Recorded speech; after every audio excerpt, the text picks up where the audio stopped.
말씀 보도록 하겠습니다. 성경 말씀은 요한복음 7장 53절부터 8장 11절까지 말씀입니다. 요한복음 7장 53절부터 8장 11절까지 말씀입니다. 한 절씩 교독을 읽겠습니다. 다 각각 집으로 돌아가고 예수는 감람산으로 가시니라. 아침에 다시 성전으로 들어오시니 백성이 다 나오는지라 앉으사 그들을 가르치시더니 서기관들과 바리새인들이 음행 중에 잡힌 여자를 끌고 와서 가운데 세우고 예수께 말하되 선생이여 이 여자가 가늠하다가 현장에서 잡혔나이다.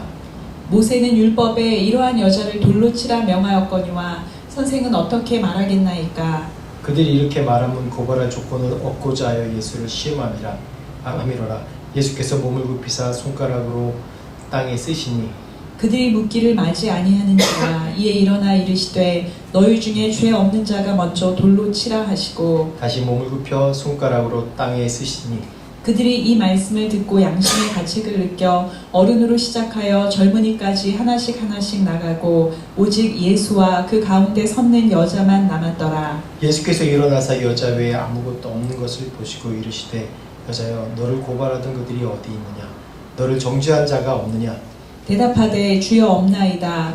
예수께서 이르시되 나도 너를 정죄하지 아니하노니 가서 다시는 죄를 범하지 말라 하시니라. 아멘. 아멘. 오늘 말씀 제목이 누가 죄인인가? 라는 말씀 제목입니다. 그 누가 죄인인가 그러면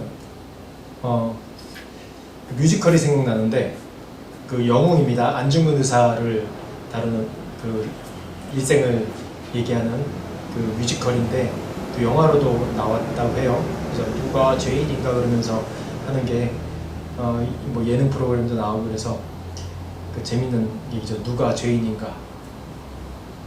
오늘 결론부터 말씀드리면 이 누가 죄인인가 제목으로만 봐도 우리 알 수 있듯이 누가 죄인인가 그러면 누가 죄인인가라고 얘기할 때 나는 빼는 거죠. 나는 쏙 빼고 다른 사람의 책임으로 얘기하는 거죠. 누구 책임인가? 누구 때문에 이런 일이 일어나는가? 누구인가? 라는 묻는 그런 질문인데 좀 긍정적인 건 아니에요. 그렇죠? 이 비난과 지금 세상 속에 비난과 비방이 일삼아지는 그런 인간의 세상 속에 지금은 옛날보다 더 심하게 누가 죄인인가 라고 구분을 하는 것 같아요. 죄에 대해서는 당연히 우리가 구별을 해야 됩니다. 분류를 해야 되고 죄에 대해서는 정확하게 분류를 해야 되는 게 맞습니다. 그런데 지금 시대에는 워낙 정보가 흘러 넘치는 시대라서 정치뿐만 아니라 뭐 좀 유명한 사람들에 대한 뭐 뒷거래하는 장면, 뒷거래하는 것들, 부정한 것들 그런 걸로 사람들을 고소하고 또 사람들을 매도하고 그러면서 유명해진 사람들이 많아요. 옛날엔 정치 쪽에서만 그런 일이 있는 거라고 생각했는데 또한 연예에서만 그런 일이 있는 거라고 생각했는데 인터넷, 유튜브 매체가 발달하면서부터 시작해서 많은 유튜버들이 또 사람들을 정죄하고 또 무엇이 악한가 선인가 스스로 기준을 만들어서 사람들을 잘못 모해하는 경우도 있고 어떤 경우에는 뭐 법에 접촉되는 경우도 있는 그런 것도 있지만은 대부분이 누가 죄인인가 라고 찾아다니는 그래서 주홍글씨를 쓰게 하는 그런 일들이 요즘엔 굉장히 많이 유행입니다. 요즘에도 큰 뭐 정치에만 사건이 있는 게 아니라 미국 보면 바이든과 트럼프도 그렇고 우리나라 그러면 진보 보수 그러면서 서로 말도 되지 않는 우리 유치원생이 봐도 웃길 것 같은 그런 걸로 서로 유치원망보로 물고 헐뜯습니다. 또한 요즘에는 뭐 축구협회 문제도 그렇고 또 누가 누구를 협박했느니 유튜버가 유튜버를 협박했느니 이러면서 온갖 그런 가십하는 것에 사람들이 집중해 있어요. 그게 보면 인간의 본성입니다. 본성. 우리가 사람들을 비방하고 또 질투하고 비방하고 비난하면서 거기서 내가 뭔가 우월하다는 그런 의식 속에 스스로 만족하는 그런 교만. 그래서 요즘 이게 매체들 보면 이게 보기 싫어요. 보면 어떤 것은 선악을 어떤 것은 올바른 기준에 구분하는 거 있는가 하면 어떤 거는 정말 소모적인 것들이 너무 많기 때문에 사람을 혼란케 하고, 그래서 지금은 더 혼란케 하고 혼돈케 하는 시대에 지금 우리 살고 있습니다. 오늘 이 요한복음 8장에 보면 우리가 교회에서만, 기독교에서만 인용하는 것이 아니라 다른 세상에서도 인용하는 그 장면이 나오죠. 가늠하다 붙들린 여인 예수님 앞에 나오는 장면입니다. 누구든지 죄인 자는 돌로 치라 했을 때 그런 장면이 나오죠. 이 장면은 이게 2000년 전, 3000년 전에 있었던 사건만이 아니라 성경에 여러 간음에 대한 죄악에 대해서 굉장히 많이 나옵니다. 그래서 십계명에 보면 내 이웃의 아내를 탐내지 말라라는 그런 계명까지 나오죠. 이웃의 물건뿐만 아니라 아내까지 탐하지 말라는 그런 계명이 나오죠. 그래서 오늘 이 말씀을 통해서 우리가 누가 죄인인가, 이 말씀을 통해서 예수님께서 이 시대에 누가 죄인인가라고 묻는 이 시대에 예수님께서 뭐라고 말씀하시는지에 대해서 같이 말씀을 통해서 좀 나눠보고자 합니다. 오늘 53절과 1절 말씀 다시 한번 읽어보시겠습니까? 시작. 다 각각 집으로 돌아가고 예수는 감람산으로 가시니라. 오늘 본문을 보면 먼저 이 본문 내용을 보기 전에 53절부터 했습니다. 이 본문이 좀 잘못 들어간 부분입니다. 여기 성경은 가로가 돼 있어요. 다 가로가 1절부터 되어 있는 게 아니라 53절부터입니다. 여기서부터 스토리가 시작되는 겁니다. 다 각각 집으로 돌아가고 예수는 감람산으로 가시니라. 예수님께서 이 7장 말씀에 가르치고 논쟁하시고 그러면서 이제 사람들이 각각 집으로 돌아가죠. 예수님은 감람산으로 가시니라 라고 얘기합니다. 예수님께서 감람산에 대해서 얘기할 때 감람산으로 가실 때 보면 항상 보면 어쩔 때 가셨어요? 쉴 때 가셨어요. 기도하는 게 예수님 쉬는 것입니다. 쉬는 것을 우리가 안식한다는 것을 잘못 생각해서 아무것도 안 하고 그냥 유튜브만 보고 영화 보고 그런 거라고 생각했는데, 진정한 쉼은 어디 있죠? 주님 품 안에 있는 거예요.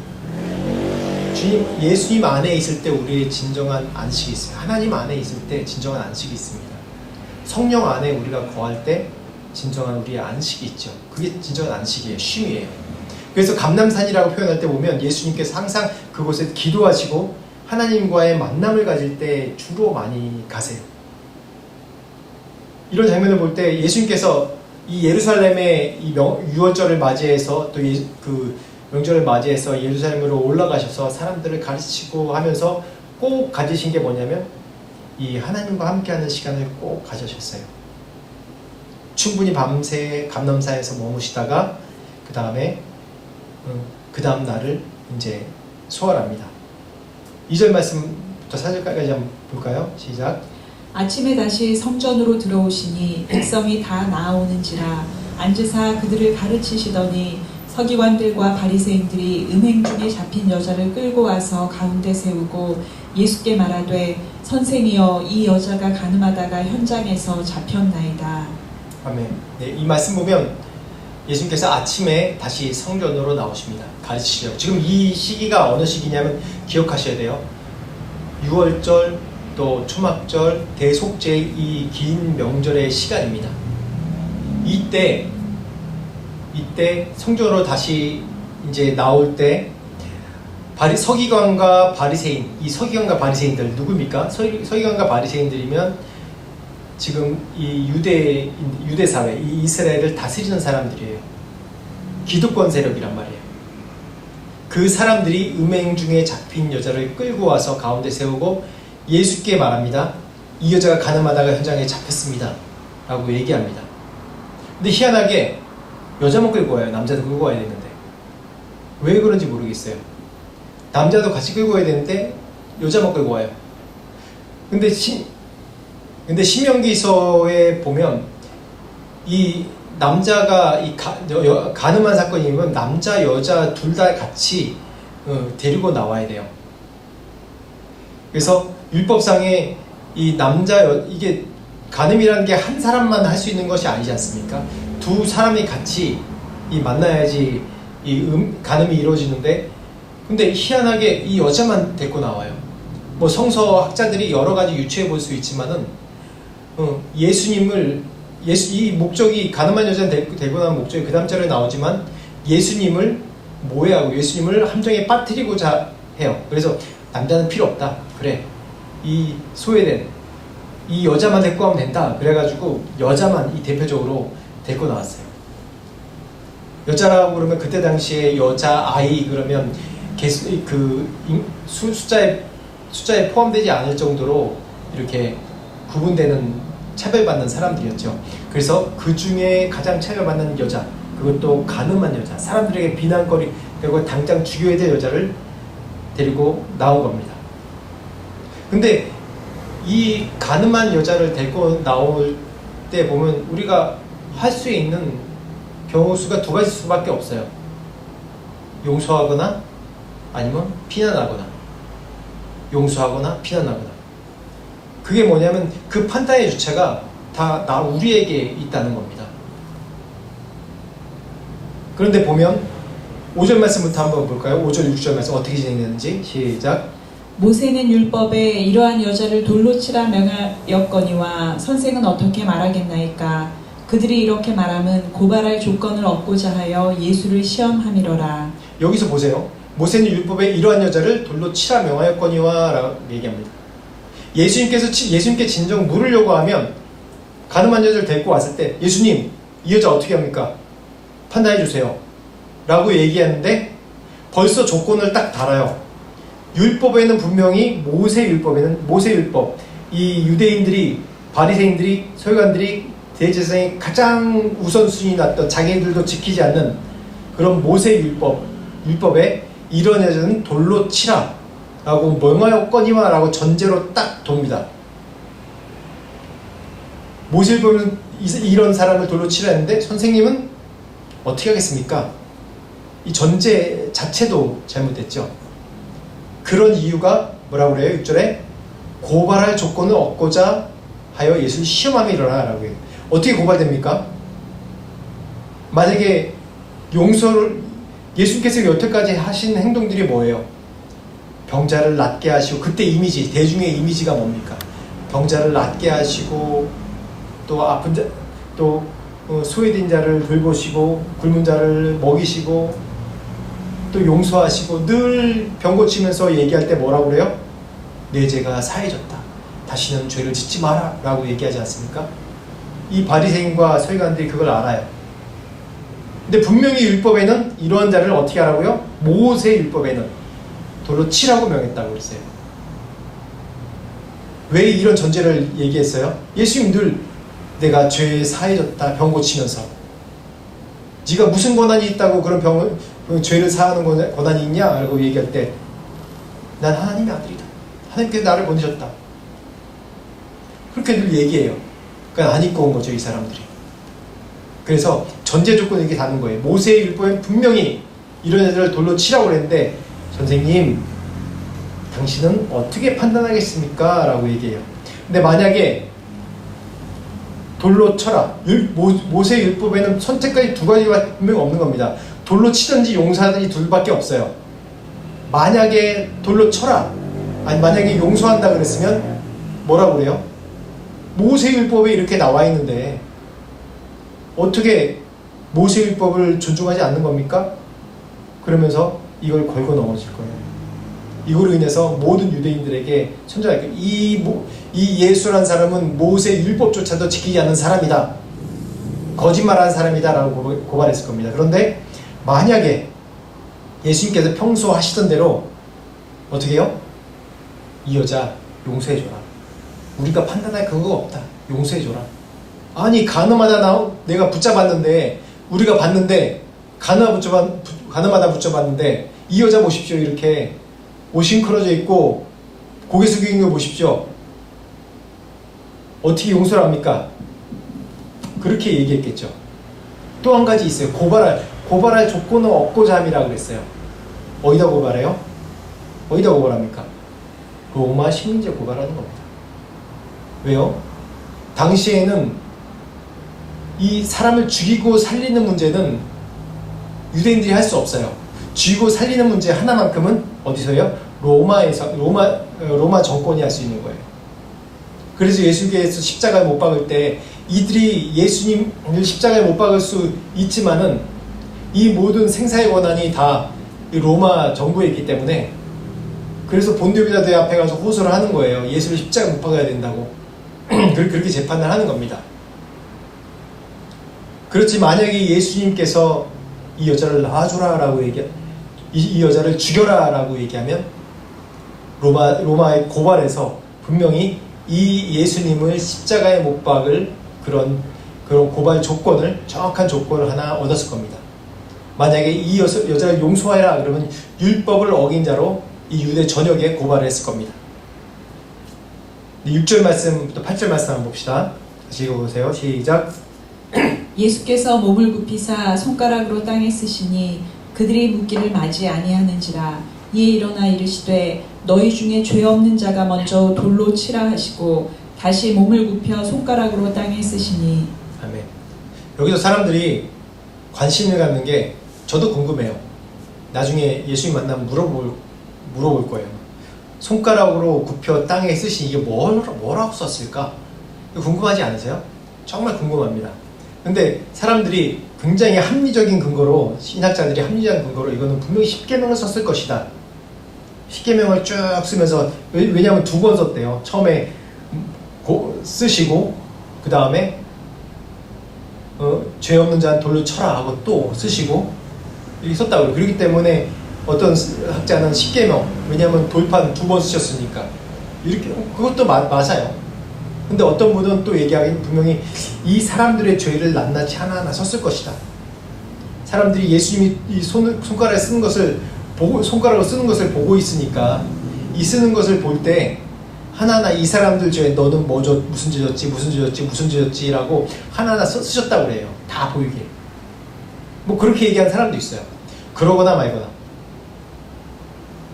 중요한 건 이제 그게 아니죠. 여기서 왜 이렇게 예수님께서 너희 중에 죄 없는 자가 돌로 먼저 쳐라 라고 얘기했냐면 이 또 배경이 있습니다. 예수님께서 이 시간의 배경이 뭐라고 그랬죠? 초막절. 이 초막절이라고 그러면 이 대속죄일 이 다음에 일인데 대속죄일이 7월 10일입니다. 초막절 8일째인데 관제 축제, 장막절의 축제라고 해서 이게 축제가 끝나는 날 밤이에요. 왜냐하면 7월 10일에 대속죄일의 용서를 받고 또 여기서 뭐 감사제를 드리고 뭐 추수를 마치고 감사제를 지내고 또 하나님께서 비를 내려달라고 또 기도하며 축제를 보냈어요. 그래서 이때가 어느 때냐면 이 8일째 마지막 날인데 우리로 얘기하면 지금 이제 뭐 크리스마스 이브 때 밤새는 거 있잖아요. 우리가 크리스마스 이브 때 밤새는 이유가 뭐냐면 그 다음날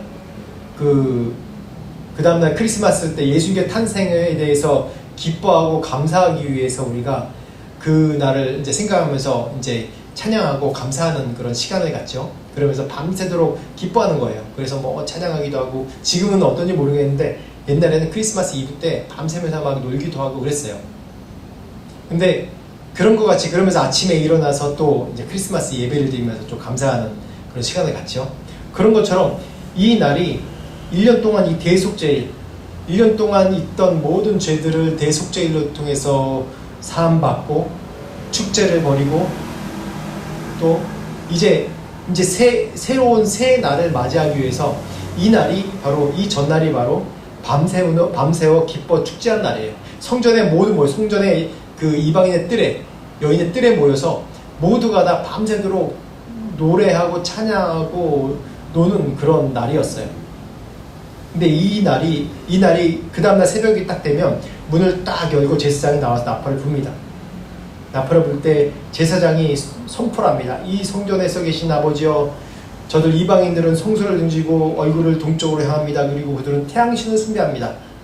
그러나 우리는 눈을 들어 여호와를 향합니다 라고 선포를 할 때 랍비들이 오 이 기쁨, 우리의 젊은이들 헌신된 자들 현인들이여 우리 노인들에게 수치를 누리지 마옵소서. 그리고 참회하고 죄 사함 받은 모든 무리들은 오 이 기쁨 우리는 노인들과 함께 젊은이들의 죄를 씻을 수 있습니다. 그리고 다 함께 또 이게 뭐 성경 봉독하는 것처럼 다 함께 또 외칩니다. 내 젊은이들의 죄 사함 받는 자는 복이 있을지어다. 죄를 지었지만 이제 사함 받는 자는 복이 있을지어다 라고 선언을 하고 막 기뻐하고 이제 끝마치고 이제 돌아갑니다. 밤새 이 기뻐하고 노래하고 밤새운 다음에 아침에 이렇게 새벽에 제사장이 나팔을 불 때 이렇게 다 선언을 하고 선포를 하고 사람들이 죄사함 받은 기쁨과 이 만족감으로 이제 다시 새로운 새해를 시작하는 이런 날입니다. 근데 어땠어요? 이때 어땠습니까? 밤새워서 기뻐하고 성전 안에서 기뻐 뛰며 사람들이 축제할 때 서기관과 바리새인들은 어떻게 했어요? 가늠한 여자를 붙들으려고 밤새 이렇게 눈을 뜨고 그냥 돌아다니지 않습니까? 사람들은 그런 가늠한 여인을 잡으려고. 가늠한 여인 잡기 쉽지 않아요. 지금도 그렇지만 이 남자 여자 만나서 이 가늠한 장면을 잡기 얼마나 힘듭니까? 밤새 추적을 했던 거예요. 밤새.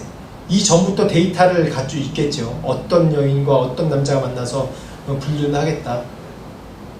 그래서 밤새 기다리고 있다가 현장을 덮쳐 잡아서 이 여인을 끌고 나온 겁니다. 이때가 어느 때라고 했어요? 다른 사람들은 밤새 뭐래요? 자신이 속죄받은 것, 죄를 사함받은 것에 대해서 기뻐 뛰면서 막 춤을 추면서 밤새워서 올라이트 할 때 이 사람들은 서기관과 바리새인들 올라이트 하면서 가늠한 여인 잡아다가 어떻게 해요? 예수님을 고발해서 예수님을 어떻게 하면 모해하려고 정죄하려고 밤새 끌고 온 겁니다. 이게 참 매치가 안 되죠. 참 매치가 안 된 일이에요. 어느 목사님의 위로합니다. 어느 목사님이 교회에서 사람들에게 불륜이 있다고 소문이 난 거예요. 그래서 당회와 운영회를 열어서 어느 교인이 막 일방적으로 주장하는 거예요. 자기 불륜 저질렀다고 목사님이랑 당회를 열어가지고 목사님 권고사직 시킵니다. 근데 나중에 알고 보니까 이 여자가 신천지였어요. 이단이었어요. 그래서 교회를 무너뜨리려고 일부러 이런 소문을 퍼뜨린 거였어요. 이렇게 사람들은 정죄하는 게 참 빠른 것 같아요. 어느 장로님이 옛날에 실제로 있었던 일인데 불륜을 저질렀다고 이제 불륜을 저질렀다고 그걸 발견된 겁니다. 그래서 그 죄를 주님 앞에 나가 철저히 고백하고 자신의 모든 직분을 다 내려놓고 교회에 갔는데 교회에서는 계속 주원고시를 찍은 거예요. 이 불륜을 저지른 장로님 손가락질하는 겁니다. 그래서 교회를 떠났어요. 떠나면서 이 장로님이 얘기하기를 주님이 나를 용서하신 거는 1초도 안 걸렸는데 교인들이 나를 용서하는 건 아직도 3년이 지났는데 아직도 나를 용서하지 않고 있다. 참 사람들은 이렇게 낙인 찍기를 상당히 좋아하는 것 같습니다. 그래서 예수님께서 이러한 상황 가운데 몸을 굽혀 손가락에 뭐라고 쓰시면서 뭐라고 그러세요? 너희 중에 죄 없는 자가 먼저 돌로 치라 라고 얘기합니다. 그러니까 너희들 밤새 다른 사람들은 죄사함 받은 걸 기뻐하며 축제하고 아침에 죄사함 받은 자가 복이 있다 외치고 있는데 너희들은 밤새 누구 하나 찾아가지고 정죄하려고 밤새 찾아가지고 나한테 데려와서 이 사람 율법에 이렇게 나왔는데 돌로 치자고 얘기를 하냐? 그래, 죄 없어 한번 돌로 쳐. 죄 없는 자가 돌로 쳐라. 사람들에게 이런 의미로 들렸어요. 9절 말씀 봅시다. 읽어봅시다. 시작.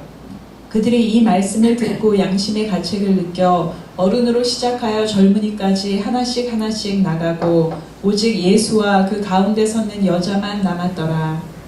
아멘. 원문에 보면 여기 양심의 가책이라는 얘기가 없습니다. 헬라어 원문에 양심의 가책이라는 얘기가 없어요. 뭐라고 얘기하냐면 어른부터 젊은이까지 하나하나씩 떠나갔다고 얘기하고, 양심의 가책이라는 얘기는 이게 보수적인 설명으로 하는 겁니다.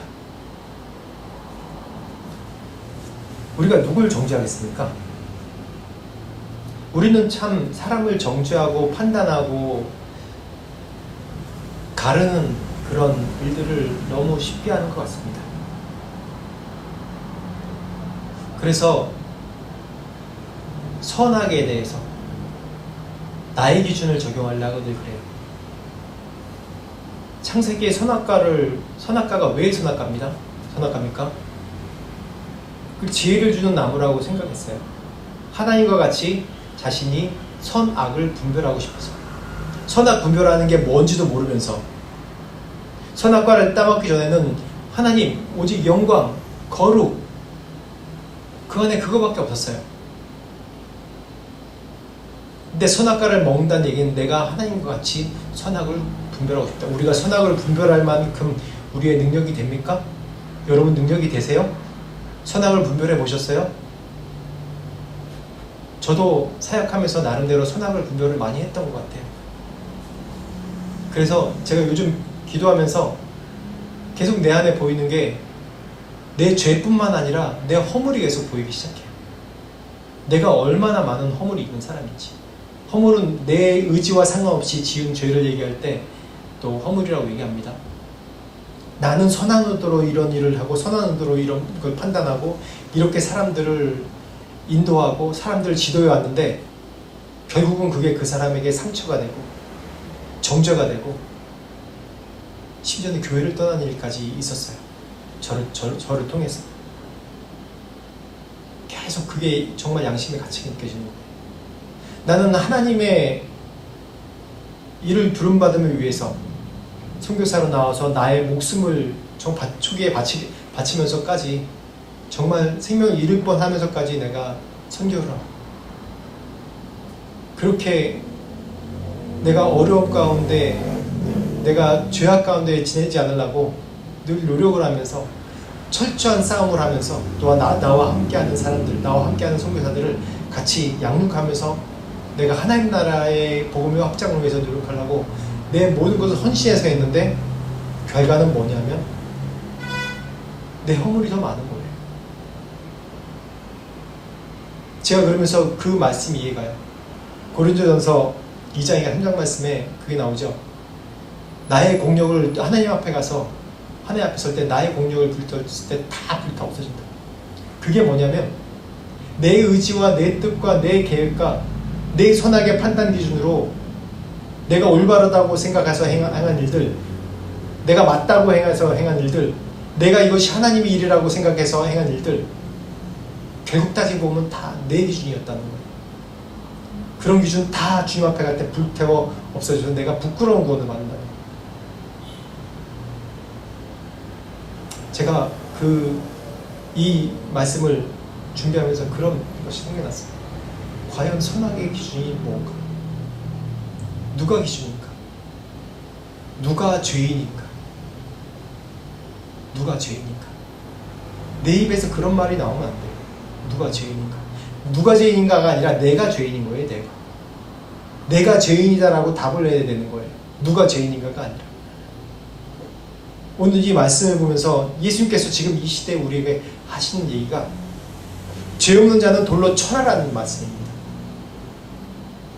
아무리 정치권이 썩어 문드러지고 비판을 받는다 할지라도, 어떤 사람이 현장에서 가늠하다 잡혀가지고 비판을 받는다 할지라도, 어떤 사람이 돈을 탐해서 모든 사람에게 지탄을 받는 사람이다 할지라도 네가 죄인이다라고 얘기할 수 없다는 거예요. 우리는 한 사람도. 내가 그 사람보다 더 많은 죄인이기 때문에. 어떤 사람은 이 말씀 보면서 이 가늠한 여인, 붙잡힌 여인을 보면서 또 어느 학자는 뭐라고 얘기하냐면 복받은 사람이라고 그래요. 왜 복받은 사람이냐? 붙잡혔기 때문에, 정죄받기 때문에. 이걸 다시 얘기하면 우리가 드러나지 않은 죄가 우리가 얼마나 많습니까? 우리가 붙잡혀지지 않은 죄가 얼마나 많습니까? 오히려 사람들 앞에 드러내지고 사람들 앞에 붙잡혀지고 죄가 발각된 것이 하나님 은혜라는 거예요. 그걸 통해서 내가 경각심을 갖지 않습니까? 부끄러움과 수치를 당하기 때문에 이런 것이 죄의 결말이구나, 이런 것이 죄의 결과구나, 열매구나라는 걸 깨닫지 않습니까? 그럴 때 발각되는 게 오히려 이 여인에게는 축복이라고 또 얘기를 해요. 맞죠? 우리가 발각되지 않는 죄가 얼마나 많아요. 어떤 사람은 내 안에 있는 죄를 끝까지 죽을 때까지 가져가야 될 죄도 있다고요. 끝까지 가져가면 뭐가 되겠어요? 지옥에 가는 거죠. 하나님과 나만 해결하면 된대요. 물론 하나님과 나만의 해결할 죄가 있어요. 그런데 대부분 많은 죄들은 드러내야 돼요. 이 세상 가운데 죄가 주님 앞에. 왜냐? 그럴 때 내가 경각심 갖고 내가 다시 죄악의 길로 돌이키지 않기 때문에 그래요. 내 죄가 드러나지 않기 때문에 우리가 담대하게 사람들 앞에 저 사람이 죄인입니다, 이 사람이 죄인입니다, 나는 깨끗합니다 라고 얘기하는 거예요. 세상에 내가 깨끗하다고 할 수 있는 사람이 누가 있겠습니까? 아무도 없습니다. 아무도 없어요. 선한 사람은 세상에 아무도 없습니다. 한 사람도 없습니다. 그걸 잘 기억하셔야 돼요. 그래서 비난하는 걸 좀 멈췄으면 좋겠어요. 사람들을 정죄하는 건 좀 멈췄으면 좋겠어요. 오늘 10절 11절 말씀 한번 봅시다. 10절 11절 보겠습니다. 시작. 예수께서 일어나사 여자 외에 아무도 없는 것을 보시고 이르시되 여자여 너를 고발하던 그들이 어디 있느냐, 너를 정죄한 자가 없느냐. 대답하되 주여 없나이다. 예수께서 이르시되 나도 너를 정죄하지 아니하노니 다시는 죄를 범하지 말라 하시니라. 아멘. 여기서 여자여라고 얘기할 때, 여인이여, 여자여라고 얘기할 때 예수님이 마리아 어머니를 가버나움에서 어머니 부르실 때 여인이여 하는 얘기랑 같은 dear라는 뜻입니다. 여인이여라고 하는 얘기입니다. 굉장히 존중하세요. 이 돌을 들어서 다 내려놓고 사람들이 다 없어졌어요. 예수님과 이 여인밖에 안 남은 거예요. 근데 예수님은 뭐라고 해요? 이 가늠한 여인이라 라고 얘기하지 않고 정중하게 여인이여 라고 부르십니다. 내가 고발하던 자가 어디 있느냐, 아무도 없나이다 라고 처음으로 이 여인이 자신의 입을 띄어서 얘기합니다. 예수님은 이때 당시에 어떤 주로 오셨습니까? 요한복음 3장 17절 한번 읽어보십시오. 시작. 하나님이 그 아들을 세상에 보내신 것은 세상을 심판하려 하심이 아니요 그로 말미암아 세상이 구원을 받게 하려 하심이라. 아멘. 예수님이 어떤 주로 오셨다고요? 구원의 주로 오셨습니다. 지금 여기는 구원의 주로 오신 거예요. 심판의 주가 아니에요. 인류가 아담의 죄로부터 시작해서 이 수천 년 동안 죄악에 계속 반복적인 죄악을 저지르고 하나님이 아브라함을 통해서 믿음의 씨를 통해서 나라를 이루게 하시고 그 나라가 계속 범죄함에도 불구하고 하나님께서 이제는 이 백성을 통해서 이 이스라엘 백성에게 모든 절기와 또 율법과 규례를 통해서 너희를 구원할 메시아 예수 그리스도께서 오신다는 그런 예언을 하시고 그 첫 번째 예수님께서 하나님께서 이 땅에 임하실 때는 어떤 주로 오시냐면 우리를 구원할 주로 오시는 겁니다. 그 구원주로 지금까지 우리에게 오신 거예요. 우리는 구원주로 오시지 않으면 우리는 이미 지옥에 가야 돼요. 지금 다. 지금 우리에게 찾아오신 주는 어떤 주이세요? 구원의 주. 이 죄인인 이 여인에게 얘기했듯이 여인이여 너를 고발하던 자들이 어디 있니? 세상이 너를 정죄하고 세상이 너를 루저라고 얘기하고 넌 쓸모없는 자라고 얘기하고 이 죄악의 음란한 자라고 얘기하지만은 이제 이걸 심판한 자가 세상이 아니라 하나님과 예수님과 나예요. 그런 예수님 뭐라고 얘기하신다고 했어요? 나도 너를 정죄하지 않으니 다시는 죄를 범하지 말라라고 얘기합니다. 구원의 주예요. 우리를 용서하시는 하나님이에요. 지금. 그렇지만 지금 용서하시는 하나님으로 계속 계실까요? 아닙니다. 예수님께서 우리 온 인류를 구원하시기 위해서 지금도 기다리시고 구원의 주로 지금도 우리에게 손을 펴시고 계십니다. 이 여인에게 하셨던 것처럼 기다리고 계세요. 그렇지만 하나님의 때 오실 때는 어떤 주로 오세요? 심판의 주로 오시는 거예요. 심판의 주로.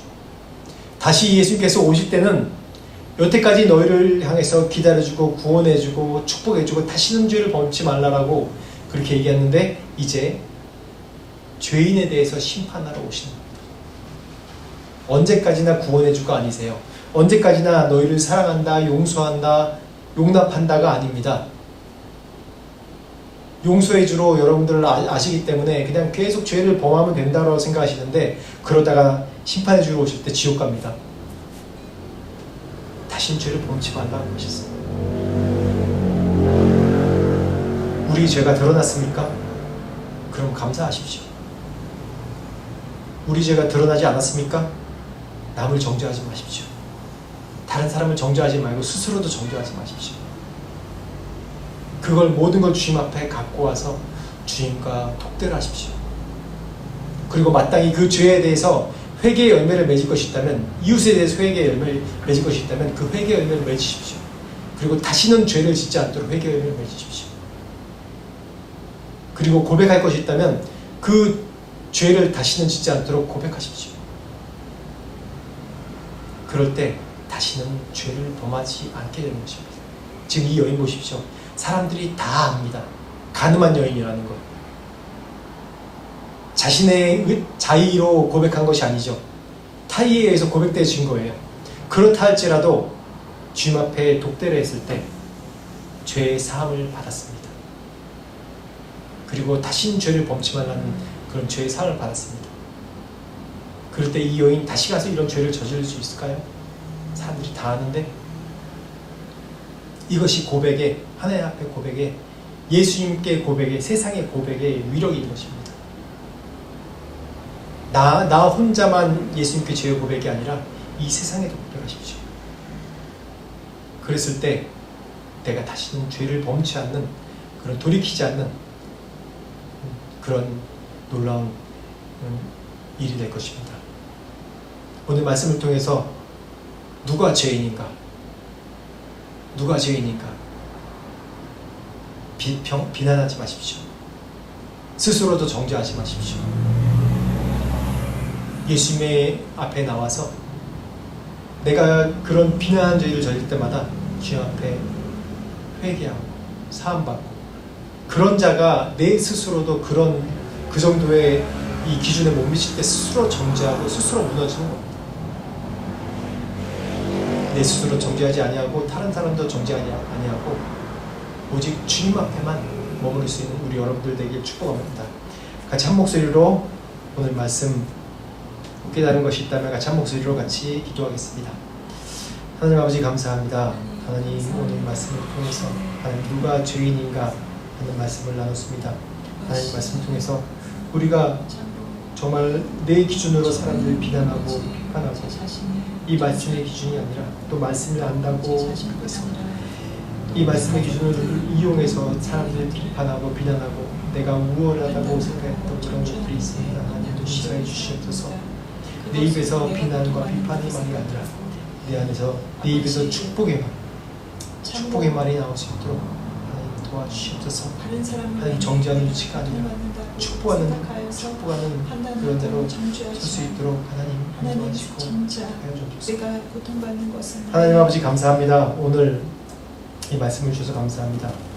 우리는 늘 살면서 누가 죄인인가 라며 찾아다니며 선악을 판단하고 정죄할 때가 너무나도 많습니다.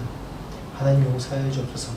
이 세상의 기준으로 사람들을 비난하고 비판할 때 나도 그 기준에서 사람들을 비난하고 비판하는 것들도 많았고 또 그 기준에서 내 스스로를 정죄하고 내 스스로를 높이는 것들이 많습니다. 하나님 용서하여 주옵소서. 나의 기준을 예수 그리스도께 두게 하시고 나의 기준을 예수 그리스도의 사랑에 두게 하시고 비난하고 비판하는 나의 입술이 중보하며 긍휼히 여기며 사랑하며 격려하는 입으로 될 수 있도록 축복하여 주시옵소서. 지금 우리 주 예수 그리스도의 은혜와 하나님 아버지의 무한하신 사랑과 성령님의 감화 감동 역사하심이 정죄하는 입보다 축복하고 또한 찬양하며 격려하는 입술로 사용하기 원하는 목자들에게 지금부터 영원토록 함께 하시기를 간절히 축원하옵나이다.